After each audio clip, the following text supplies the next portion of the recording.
All right, welcome back to the UJ Chevrolet pregame show. Todd Morris with you here on the Bulldog Radio Network, and it's time to sit down with you, our new UMS-Wright head football coach, Sam Williams, for our pregame interview, and I bet you're tired of hearing that word, new coach. Yeah, and it's probably weird saying that, isn't it? I've been doing the same with Coach Curtis, but no, I mean, it's good, but it won't be new for much longer. So No. get to go out on the field, and we can't say that anymore. And your first pregame show for us, your first game here at UMS-Wright, and I'll just jump right into the fire at St. Paul's. No big deal. Yeah. Rivalry game one. What else would you want? Yeah. I mean, if you like big time atmospheres, big time games, you wouldn't want anything else, right? So, I mean, I love that, man. I think it's great. I think it's really cool. Learning a little bit about the rivalry, getting around both sides, and understand the significance of it. I'm excited to get to play in it, get to compete in it, and see what it's all about.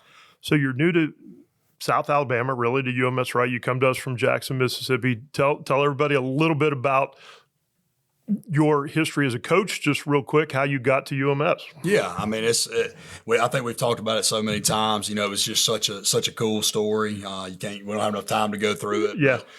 But, was fortunate to get to cut my teeth, in my high school that I grew up in 7A football as an assistant coach. And then, getting to learn at a small school, which you and I have talked about that at Pelahatchie, little 2A school. Spent 3 years there, spent 1 year during COVID at Ridgeland, which was a 5A school, and then jumping up to a job that I had a lot of respect for, a really good football job in Brandon. Going to 3 out of the last 4 state championship games was just a really cool experience. It was really cool for those kids and created a lot of energy and a lot of momentum in that program. And that's, as you come here, what are you trying to do? How did you get here?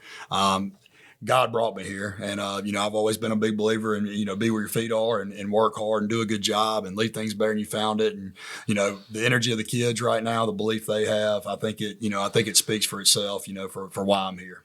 Let's talk a little bit about what we can expect from a Sam Williams coach team. Our audience obviously has had a pace of play that they've heard me described for a number of years. Everybody says this is going to be a little different. Tell us what to expect here Friday night. Yeah, I mean, it's going to be a little chaotic, at first especially. But it's a fun brand of football. It's just the idea that, you're going to attack from start to finish. You're going to take people into deep water, and you're going to see, how bad they really want to play and they want to push. And, I've just seen a lot of success over the years, playing teams that are super talented, maybe had a little better talent than we did, but we were able to outlast them, out-tough them, just playing the pace, extending games, being super aggressive with offensive, defense, and special teams. And, that's what we're going to do here. We're not going to go out there to bunt, as I like to say. We're not sacrifice bunting. We're going to, go out there and swing for the fences and really take the fight to somebody. So from a player standpoint, who's going to control that pace of play offensively for the Bulldogs this year? Yeah, I mean, it's on the quarterback, and I'm so proud of him and his growth the last 5 months. Max has really grown up a lot. He's grown a lot as a person. Yeah. That means a lot. He takes a lot of accountability. He takes a lot of pride in doing a good job for his teammates, and the kids believe in him. And, this offense is very quarterback driven. It's a quarterback friendly offense. You can put up big numbers, but also if you don't know what to do, you can get exposed in a hurry because he's got a lot of decisions he has to make, and he's got to really do a good job week to week of understanding the checks and the progressions of what we do. So he'll be driving the ship, and we're going to go as he goes. And as a junior, Max has a full year under his belt from last year. Struggled a little bit with the touchdown to interception ratio a little bit. How do you handle that with your whole new system this year, which is really predicated on timing mostly, I would say? Yeah. I mean, just starting over. I treated him like he was a freshman quarterback when I got here. We weren't, from an offensive standpoint, it is a lot different. So we weren't trying to clean things up from a schematic standpoint. We were basically reprogramming his mind. And so don't dwell on the negatives a whole lot, he knows that. I'm sure he heard it plenty. Yep. But the job was to flush it, reset it, and start anew. And I told him this was his fresh start. He's a new quarterback. He's a new player. Go out there and show people what you believe you can be. And I think that's why he's so comfortable and confident right now, is I just think that he's seen himself grow. And I think he's seen a lot of himself. And I think that he can kind of feel that the kids have got behind him a little more. from an offensive standpoint, who else are you looking forward to make plays for us this year? Yeah, I mean, I think, the receiver position is kind of a by committee deal. Thomas Pertacci's probably been our guy that's really stood out and done a good job.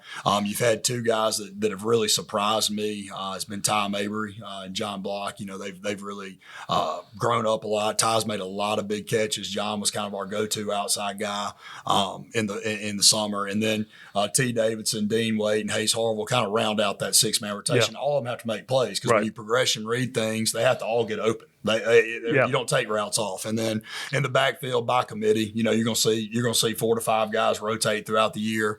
Richard Scott's gonna be the first one, and he's gonna have to do a great job. But it'll be a by committee. You'll see Perry Hand, Kaplan Reed, Colby Weaver, Elijah Scott back there too. Number of returning players on defense, you'd have to say that's probably maybe our experienced side of the ball.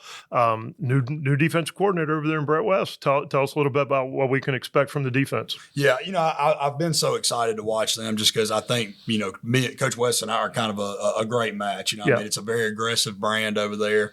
But, the fun thing about when people say, well, you got a new defensive system, well, there's only so many things you can do defensively. You still have to be gap sound. You still have to pursue the football, and you still have to tackle. I've always told defense coordinators I had play defense, not defenses. You know what I mean? Because the defensive principles stay the same. So I think they've done a great job of putting a lot of looks in, doing a lot of things, but still playing defense. Yeah. You know what I mean? Understanding the principles of defense are tried and true. Talk a little bit about where you are from a progression standpoint. We've made it through the summer. It's been hot as can be. How's the team as we get ready to start this 2025 season? I'm probably, and it's really crazy to say this, I hadn't played a scrimmage game or a spring game, but I'm probably more at peace going into this game than I have in a long time, just because I think we've done a good job of giving them what they can handle and allowing the kids to go play. We've covered so many things situational football wise, but it's been a great progression. Been a little rushed than it will be next year when you get to start in January with a new team. But, I just think they've picked it up. I think, not doing the spring practice, but getting the 2 hours before school every week really helped them and leaning in a little more to football. So, we're getting close, man. And, it's showtime now. We got done with morning practice this morning, walked off the field at 7:55. And I told them, I said, man, y'all are ready to play. There's nothing else we can do. We're going to walk through tomorrow. We're going to mentally focus, but just go do it, man. Do what you can do. Any injuries that we have to be concerned about going into the season here? No, we've stayed clean. We've stayed really healthy. Bumps and bruises here and there. Yeah, you always got it. But they're going to be part of football. It's a physical game. But we've done a good job of taking care of kids in practice, being strategic with contact. But trying to hold off of those guys that can get banged up when you're too physical in practice. Yep, definitely. All right, Coach. Well, thanks for joining us here on the pregame show. We look forward to hearing from you each and every week as we progress through this 2025 season. Good luck tonight. Appreciate it, Todd. All right. You'll hear more from Coach Williams coming up later on the halftime show, so make sure you stick around for that. But the 47th playing of the Battle of Old Shell Road kicks off the 2025 season tonight here at Cooper Stadium. UMS-Wright St. Paul's coming up in just a minute. We'll be back with more of the UJ Chevrolet pregame show right here on the Bulldog Radio Network, Sports Talk 99.5 Mobile, an iHeart radio station.